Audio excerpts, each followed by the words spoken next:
Why your greatest crisis is actually your greatest competitive advantage. Good afternoon, everyone. I recently had the privilege of sitting down with Lynn White, a visionary whose work is quietly reshaping how we think about resilience, entrepreneurship, and what it means to rise when the world tells you to stay down. Lynn White is someone who doesn't just talk about breaking barriers, they live it, breathe it, and build ecosystems so others can do the same.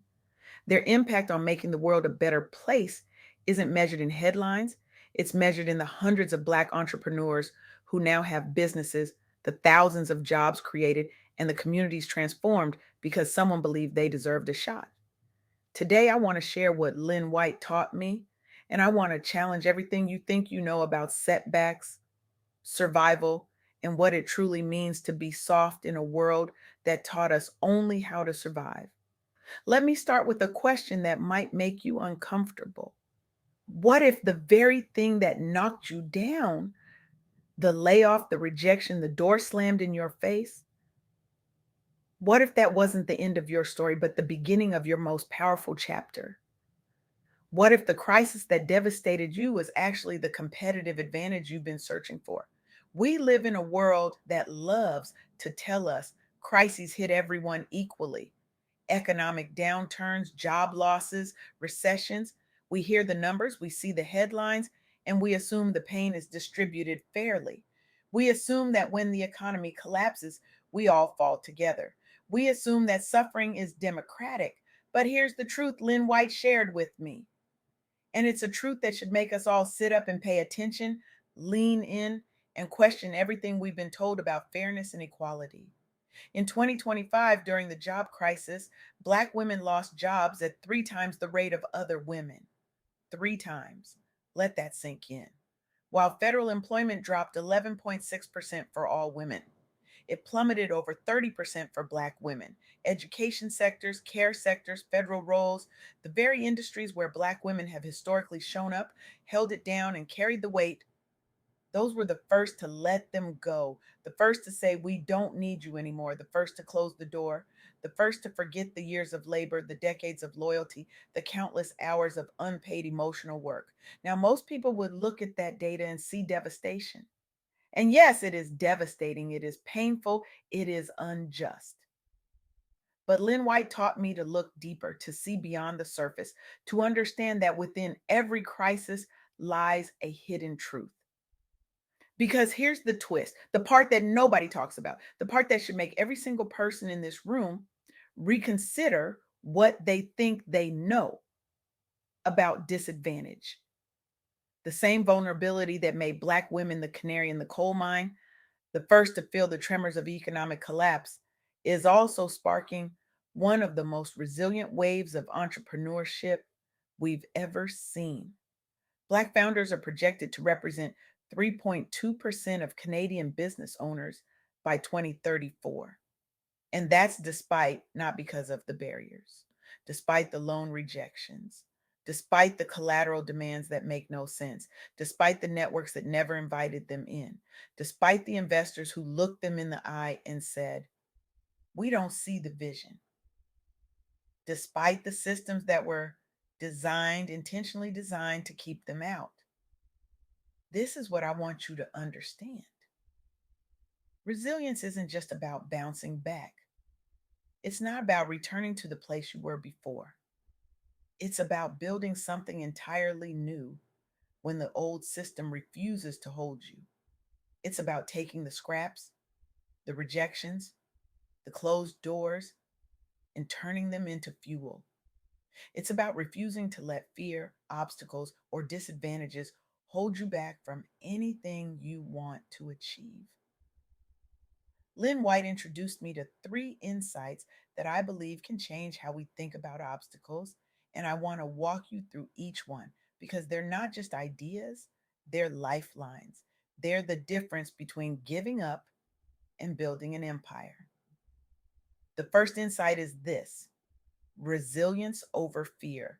Black professionals, especially Black women, are turning disproportionate job losses into entrepreneurial launches by leveraging community ecosystems and federal programs, and they're refusing, absolutely refusing, to let systemic obstacles define their path.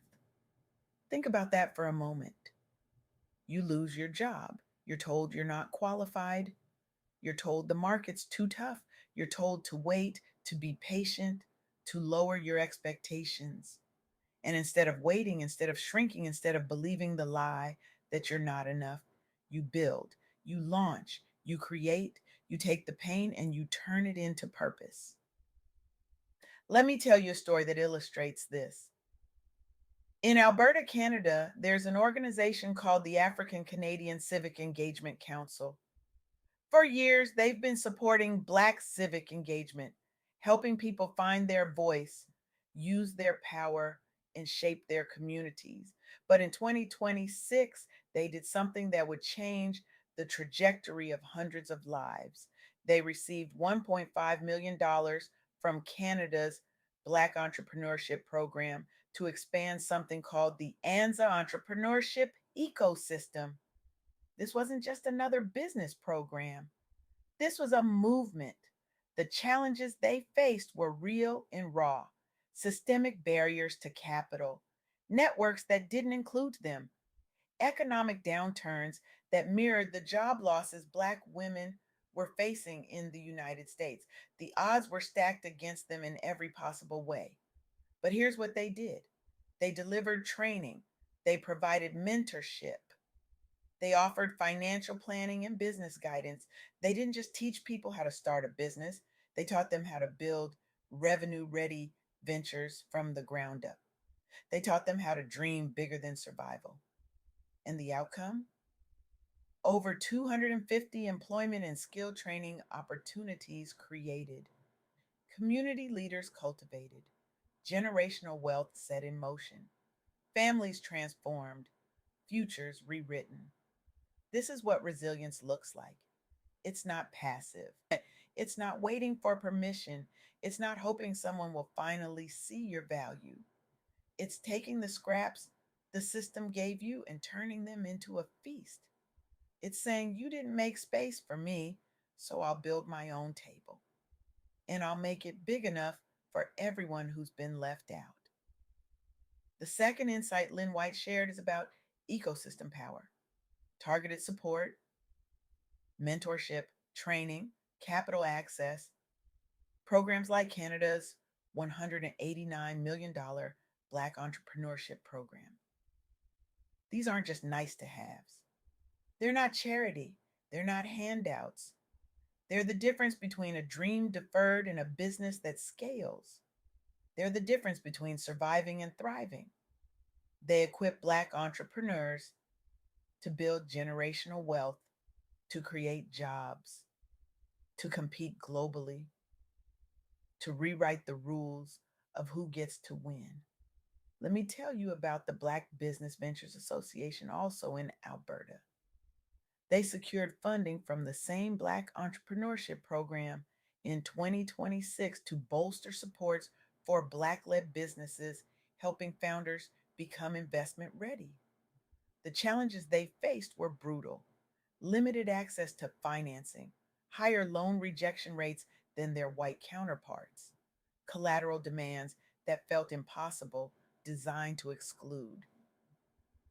But the solutions were clear, intentional, and powerful: skills training, networking that actually opened doors, market access programming that didn't just teach people how to start a business, but how to scale globally. They didn't settle for small. They didn't teach people to think locally. They taught them to think internationally, to see themselves as global competitors, to understand that their ideas, their innovations, their solutions were world class. And the outcomes: resilient revenue generating enterprises, jobs created, innovation unleashed, communities strengthened, economies transformed. Here's what I want you to hear, and I need you to really hear this.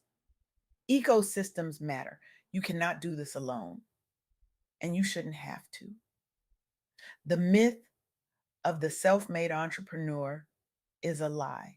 It's a dangerous, destructive lie that keeps us isolated, exhausted, and stuck. When we invest in each other, when we build networks that actually include us, when we create programs that meet us where we are, we don't just survive, we thrive, we soar, we redefine what's possible. The third insight is the multiplier effect. Black led ventures don't just build personal success, they don't just make one person rich. They drive job creation, they reinvest locally, they innovate, they strengthen entire communities and economies. This is the part that gets me every single time. When you overcome barriers, when you refuse to let fear or disadvantages hold you back, when you build despite the odds, you don't just change your life, you change your community. You change the trajectory for the next generation. You become the proof that is possible. Let me tell you about the University of Toronto's Black Founders Network. In 2025, during Black History Month, they supported 24 Black entrepreneurs. And here's the part that matters: 58% of them were women. These founders face systemic discrimination, capital shortages, barriers that would make most people quit before they even started. But they didn't quit. They pivoted, they innovated, they collaborated, they supported each other. They graduated equipped for success, armed with skills, networks, and the unshakable belief that they deserved to win. This program didn't just create 24 businesses, it created a ripple that will be felt for generations. Jobs, wealth, proof, hope, inspiration, a new narrative about who gets to be a founder, who gets to build, who gets to win. Now, I know some of you are sitting here thinking, okay, this sounds great, but I'm not in Canada.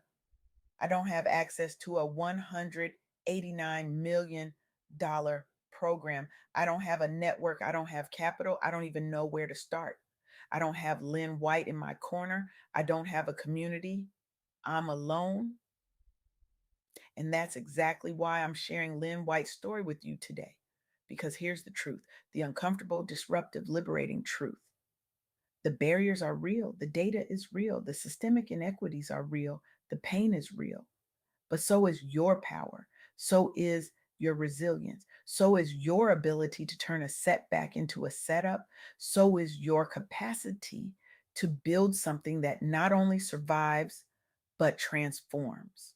Lynn White taught me that the biggest lie we've been told is that we have to wait for the system to fix itself before we can move.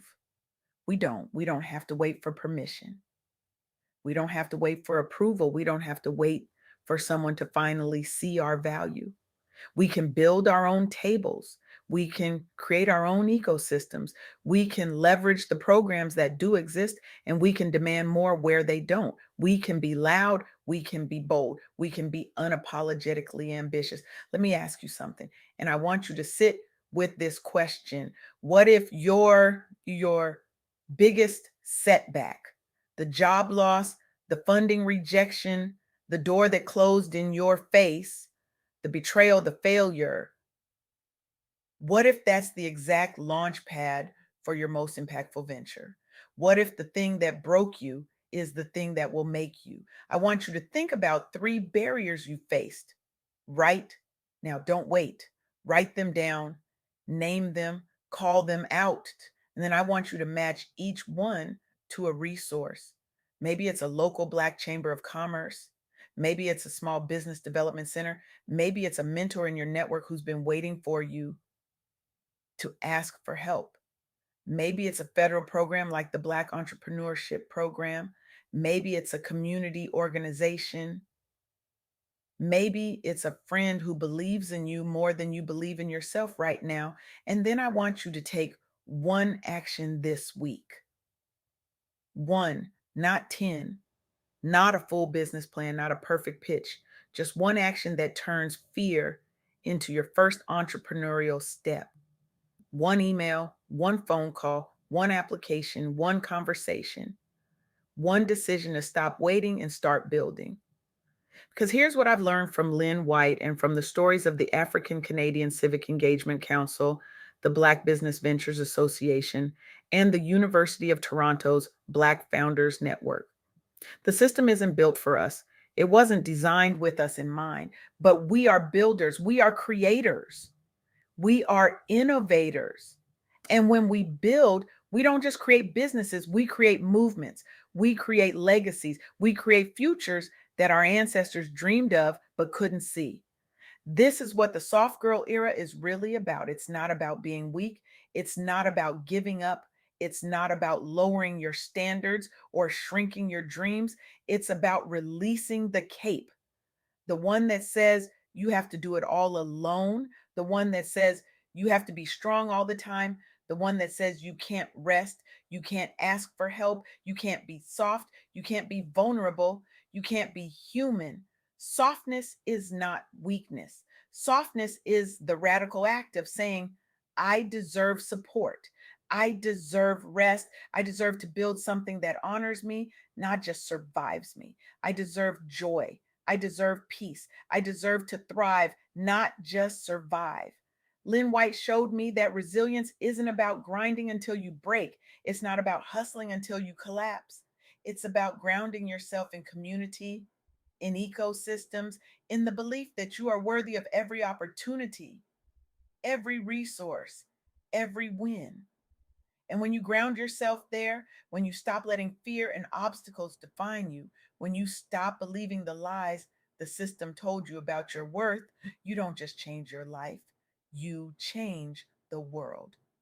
So here's my challenge to you, and I want you to take this seriously. Stop waiting for permission.